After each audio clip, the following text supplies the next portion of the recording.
સાહેબ, પતંગની જેમ માણસો પણ બે પ્રકારના હોય છે. એક તો પૂંછડા વગરના અને એક પૂંછડાવાળા. પૂંછડું અહીંયા હું જવાબદારીને કહું છું સાહેબ.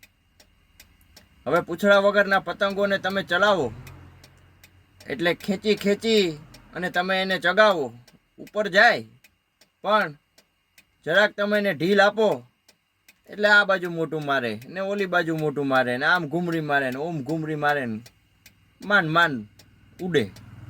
અને જરાક તમે એને ઢીલ આપો એટલે પછી હાથમાંથી જાય.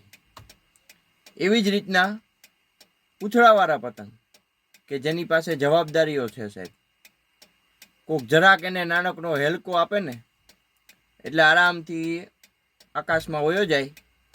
જ્યાં એની ઊંચાઈ હોય ત્યાં ઊંચાઈ આરામથી ધીમે ધીમે ઉડ્યા રાખે સાહેબ.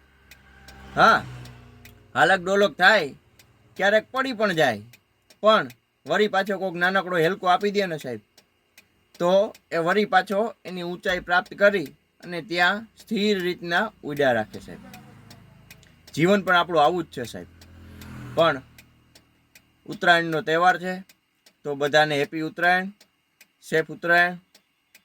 આ સાથે વંદે વતન.